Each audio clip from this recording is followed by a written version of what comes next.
Artigo 5 da Constituição Federal. Inciso 6.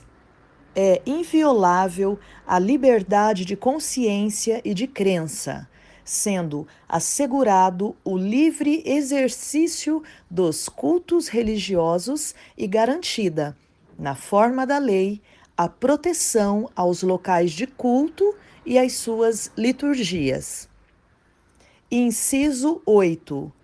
Ninguém será privado de direitos por motivo de crença religiosa ou de convicção filosófica ou política, salvo se as invocar para eximir-se de obrigação legal a todos imposta e recusar-se a cumprir prestação alternativa fixada em lei.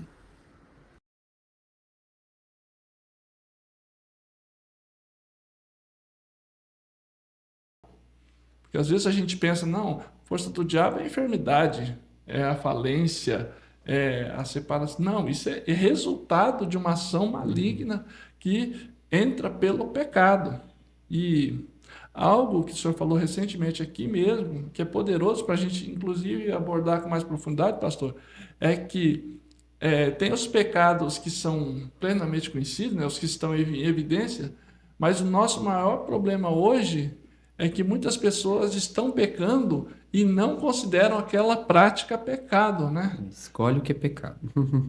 Às vezes, por exemplo, ah, eu não vou ler a Bíblia hoje, para quê? Não precisa ler. Eu leio quando eu preciso, quando eu vou pregar, eu leio É, quando eu tenho uma dificuldade. Isso é pecado. Isso é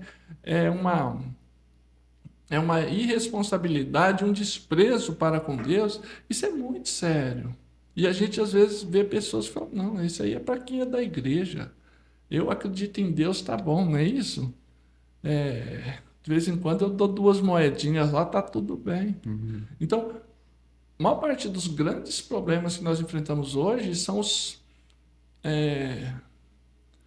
pecados que vêm com outro nome, não é, pastor? Não, assim, é que eu não gosto de ler, uhum. mas fica o dia inteiro lendo coisa, É, né? lê outras Ah, coisas. não sei, eu não enxergo direito, mas passo o dia inteiro, né? Uhum, Não, eu não tenho esse chamado.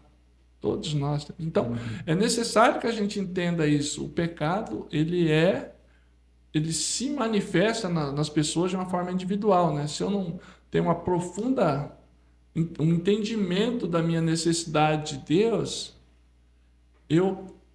o pecado vai se manifestar em mim de uma forma.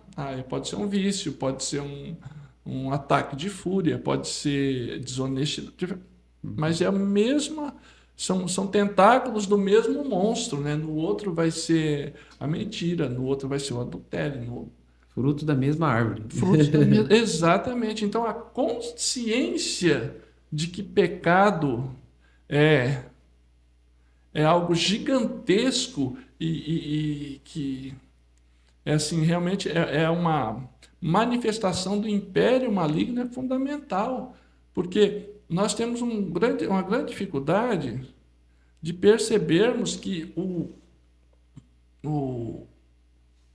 o que nos atinge, ou, por exemplo, o pecado se manifesta na minha vida, ele tem consequências coletivas. E também é algo que me identifica Uhum. espiritualmente. Porque, como nós dissemos lá, no início do texto lá de Colossenses, os filhos de Deus e os filhos da desobediência, o que, que é isso? Não é uma divisão clara do. Ou seja, será que você está salvo mesmo? Porque o texto diz que não. Diz que nós éramos esses, que nós mudamos, que nós nos transformamos. Ou seja, nós saímos de um lugar, de uma nação e fomos para outra. Mas desde que nós sejamos esses. Se nós continuarmos na desobediência, nós não mudamos, nós ainda não alcançamos. Até foi o senhor que disse, não me lembro ontem, hoje, alguma coisa assim sobre isso. Falou, não é aquela pessoa que está lutando, porque todos nós temos debilidade. Uhum. Falou, senhor, Pensador falou hoje. oi? Foi do pensador que falou. Amém. É. Foi o Espírito Santo, É. eu não sei, Amém. Na da oração. mesma É, fonte. Ou é. seja, não é assim, eu tenho um problema. Ah, na área do... Tá lutando, né? Isso, do Tá vício. lutando. Eu estou lutando, não tô... O Senhor me ajuda, tá pegado, mas eu não quero, eu estou lutando. Isso é uma situação. Sim, sim. Agora, aquela pessoa que não vê mais como pecado é que é o problema. Aquela pessoa que não está, sabe, que já se acostumou, já está andando junto, então já está... Então, ela, como tá igual Davi, vai perdendo os princípios, vai perdendo, daqui a pouco ele está marchando do lado dos filisteus, está tudo bem, né? Fala, gente, o que é isso? Ele estava de frente, ele era o maior adversário dos filisteus. Passa um tempo, ele está cavalgando. Você vê, a gente vai se perdendo no processo. E é muito importante que a gente entenda isso, que a gente perceba a gravidade disso. Porque, queridos, quando a gente fala pecado, a gente sempre leva para essa percepção única, né? Aquela percepção individual. E você tem que pensar que você está tomando, que algo, o que está em tuas mãos, o que está na tua vida, destruiu a criação de Deus. Destruiu a criação perfeita, tudo fluindo como Deus havia planejado. E o que destruiu? O pecado, essa invasão, essa contaminação que entrou lá, e parece aqueles filmes de zumbi, né? E vai espalhando assim, ó. Foi o que aconteceu no paraíso. Tem um texto lá em Gênesis 3, que está escrito assim, ó, o 17 e o 18. Já depois que Deus estava mostrando os resultados da desobediência, o 17 diz assim: e ao homem declarou: visto que você deu ouvidos à sua mulher e comeu do fruto da árvore, da qual eu lhe ordenara que não comesse, maldita é a terra por sua causa. Que no 18 diz: ela lhe dará espinhos e ervas daninhas ou abrolhos. Ou seja, o que você tem hoje como uma simples prática, um hábitozinho,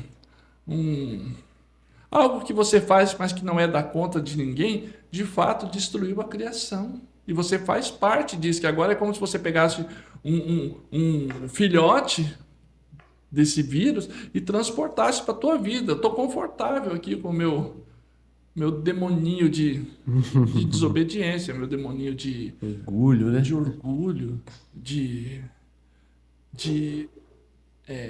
soberba, né? Meu demoninho de vício, seja lá do que for. Então é muito importante que a gente tenha que falar, cara, eu não acredito que eu estou transportando isso. Eu achei que era só um problema de caráter meu. Não, cara. Você está trazendo esse Césio 137, você está trazendo essa maldição para cá e isso vai contaminar todo mundo. Você continua destruindo a criação de Deus, porque você está alimentando isso. Porque o pecado, ele não dá à luz à morte, pastor, não é isso que diz o texto? O salário do pecado é a morte. Então, quando você não trata isso, é como se você tivesse, de repente, sei lá, você pega um filhote de cascavel e leva para dentro da tua casa. Isso vai te matar e vai matar os teus. É claro que isso não vai ficar retido.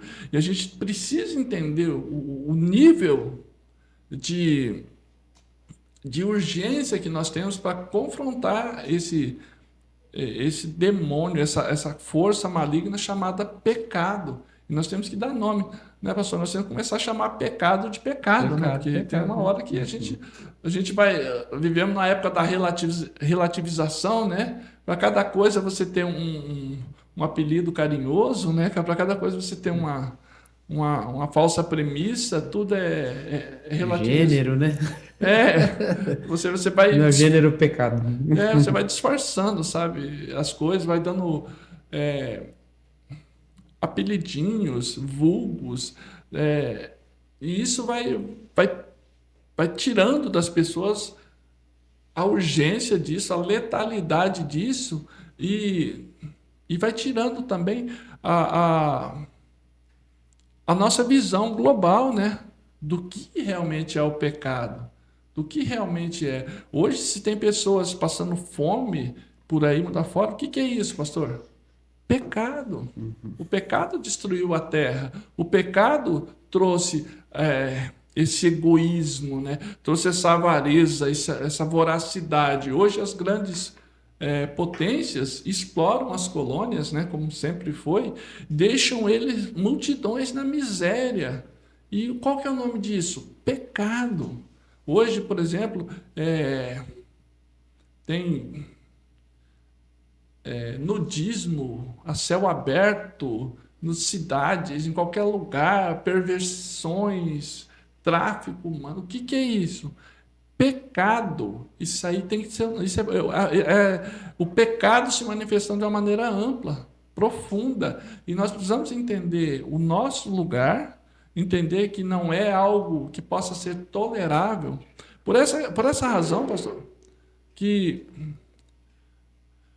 havia muita resposta de Deus. Né? Nos tempos áureos do cristianismo, havia muita resposta. Por quê? Porque o pecado ele era confrontado como um inimigo letal, mortal, maligno, odioso, repulsivo. A oração dava consciência, né, para a igreja. Uma consciência. Essa é a questão. Quando nós... É como... Vou dar um exemplo tosco. Uma criança que vê uma daquelas... A gente chamava taturana. Eu lembro. Um bichinho, uma lagarta, linda, tem várias cores. Ou uma cobra coral. Eu lembro uma vez eu estava querendo brincar, minha mãe chegou, quase teve um... Olha que bonitinho, não sei o quê. Porque era muito bonito. E hoje foi pintado o pecado, foi maquiado. E hoje as pessoas têm dificuldade de chamar o pecado de pecado. E de explicar para as pessoas, falar, cara, qual que é o problema? O problema é que você está levando uma bomba relógio para a tua casa. Vai te matar, vai matar a tua família, vai matar a tua comunidade. Você quer isso para você?